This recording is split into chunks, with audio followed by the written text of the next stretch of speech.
রাধে রাধে, জয় গৌর জয় নিতাই। আজকে শ্রী শ্রী মায়ের যে কাহিনীটি বলবো সেটি হচ্ছে কি আনন্দের কথা উমে। মায়ের শ্রী শ্রী মায়ের বাটিতে আসার আগে কয়েকটি বিশেষ ঘটনা ঘটে। মা জয়রাম বাটিতে থাকিলে ভক্তেরা সেখানেও যেতেন। শ্যামা সুন্দরী তাতে খুব খুশি, সবাই তাকে দিদিমা বলতেন। আমরাও তাই বলবো। দিদিমা একদিন দুঃখ করছিলেন, এমন জামাইয়ের সঙ্গে সারদার বিয়ে দিলুম, ছেলে পুলে মানে আর কি বিয়ে দিলুম, ছেলে পিলেও হলো না। মা বলাও শুনলে না। শুনে ঠাকুর বলেছিলেন, শাশুড়ি ঠাকুরন দুঃখ করবেন না, শেষে দেখবেন মা ডাকের জ্বালায় অস্থির হয়ে উঠবে। এখন সত্যি কত লোক সারদা দেবীকে মা বলে ডাকছে। নাতিরাও জয়রাম বাটি এলে দিদিমার তাই কি আনন্দ। নাতিদের জন্য সারা বছর ধরে সব গুছিয়ে রাখতেন, বলতেন আমার ভক্ত ভগবানের সংসার।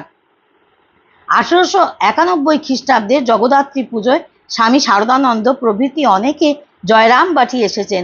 একদিন সব বসে আছেন, এমন সময় একজন বৈরাগী এসে গান ধরল, কি আনন্দের কথা উমে, অপর্ণে যখন তোমায় অপর্ণ করি। ভোলানাথ ছিল মুষ্টির ভিখারি, আজ কি সুখের কথা শুনি। শুভঙ্করী বিশেশ্বরী, তুমি বিশেশ্বরের বামে, খ্যাপা খ্যাপা বলতো আমার দিগম্বরে গঞ্জনা সয়েছি কত ঘরের পরে, এখন নাকি তার দ্বারে আছি দাঁড়ি, দেখা পায় না তার ইন্দ্রচন্দ্র জমে। গানটি জগৎজননী উমাকে নিয়ে লেখা, হলেও আমাদের উমা মা সারদারই জীবনের অবিকল ছবি। তাই সবার মনে গভীর দাগ কাটলো। বৈরাগীকে আবার গাইতে বলা হলো।